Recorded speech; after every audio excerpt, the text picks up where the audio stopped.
Hi there, and thank you for trusting me to help you along on your IELTS journey. We're now going to get into our analysis of the listening exam on the IELTS. This is the listening section of our course, so let's go ahead and get started.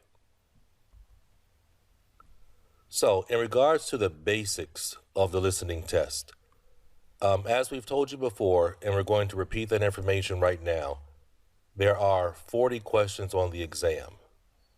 There are 40 questions on the exam. You have a total of 40 minutes on the IELTS listening test. 30 of those minutes are for the actual exam, and then after the exam is finished, you're given 10 minutes to transfer your answers from the test sections to the answer sheet. Now, it's perfectly fine if you want to write your answers directly on the answer sheet right away. But some students like to put their answers on the actual test itself, and then they give you 10 minutes afterwards to transfer your answers. So the total amount of time is 40 minutes. Now, there are 4 sections, 10 questions per section. 4 sections.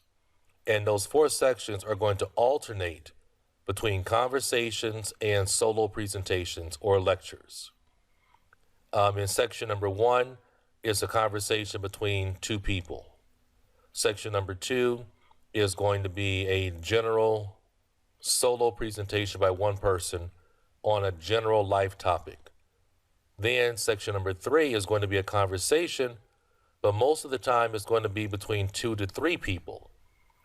And then finally in section number 4, they're going to give you really more of an academic kind of lecture.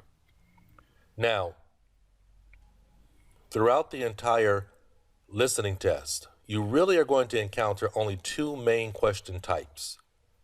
Every question is some variation on multiple choice or fill the blank questions.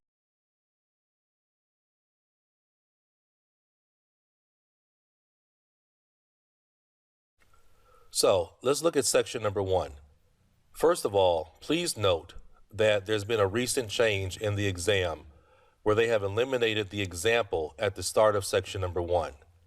I really think that they started doing this because students used to use the time for the example to read through section 2, section 3 of the exam. And so they kind of wanted to eliminate that. That's my belief.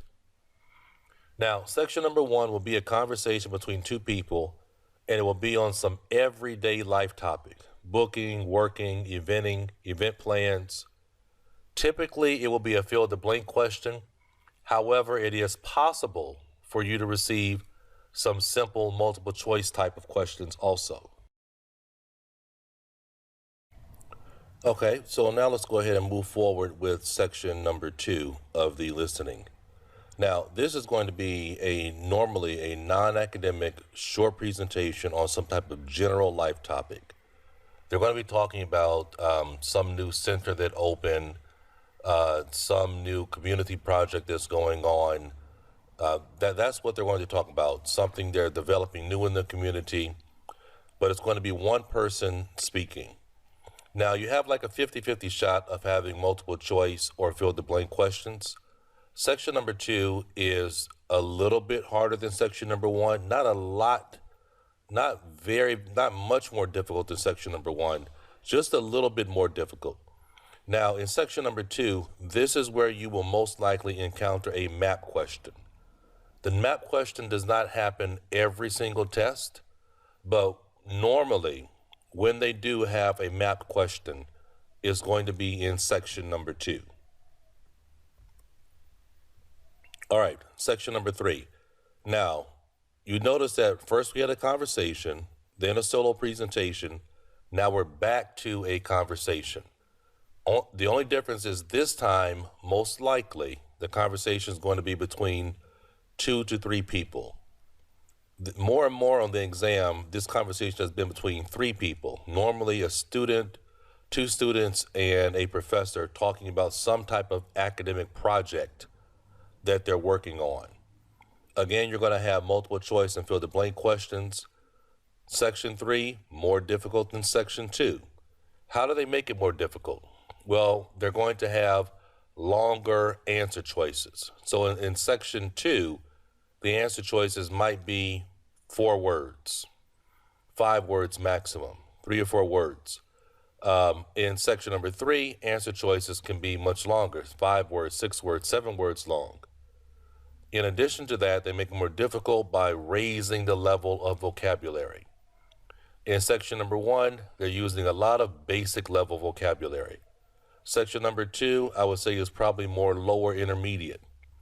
When we get to section number 3, now we're talking about intermediate to upper intermediate type of vocabulary.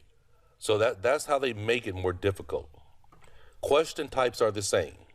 Question types are the same. Question possibilities are the same, except for you're not going to really see a map question. All right, now with question number 4, these are the basics of question number 4. This is where you get into much more of an academic lecture. This is the most difficult section of the exam in terms of listening. There's no break in between. You know, in some of the other sections, you'll hear a break between the first 5 questions and the next 5 questions. Here, they're going to go all the way from question 31 to 40. Again, more difficult because the nature, the topics are much more academic, and also the vocabulary level is definitely upper intermediate to advanced. The answer choices that you have to listen for are going to be more difficult to spell because they're going to be words that are upper intermediate to advanced. So that's how they're playing around here. That's what they're doing to make it more difficult for you. But you can do it, you can handle it. It's just a matter of you being able to watch out for the tricks and the traps that they're using and practicing the right kind of way. And we're going to teach you how to do that. Here is some helpful information when it comes to the IELTS exam.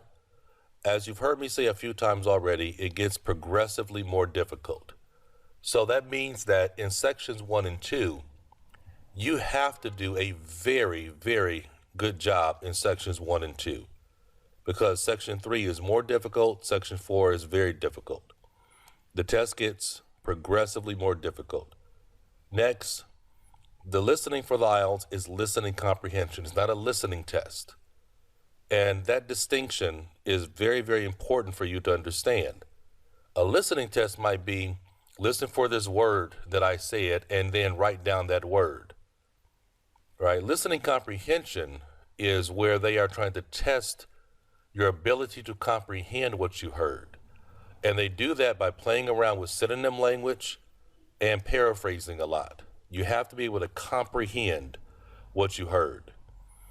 Now, the questioning format is important for you to understand because in every section, or now they're calling it parts. Before they used to call it section 1, section 2, section 3, section 4. Now they're calling it part 1, part 2, part 3, part 4. But the questioning format, the questions come one after the other. Question 1, as soon as they finish giving the information to answer question number 1, they're going into question number 2. They're not giving you any time. There's only a short break between each section. But during the, and also there's a short break, like in section 1, they'll do questions 1 to 5, and then they'll give you some time to look at questions 6 through 10. All right? But the questions are going to come one after the other. There's no time for note-taking. You have to be able to listen and write simultaneously. That's the answering process. Your spelling must be perfect. Okay? Your spelling must be perfect. That's really, really important. And you cannot, please, please, please read the instructions because you cannot go over the word limit. All right, coming up next, we're going to go over the listening question types, and we're going to introduce you to some of the basic strategies surrounding the listening question types. All right, I'll talk to you soon. Thanks for joining me.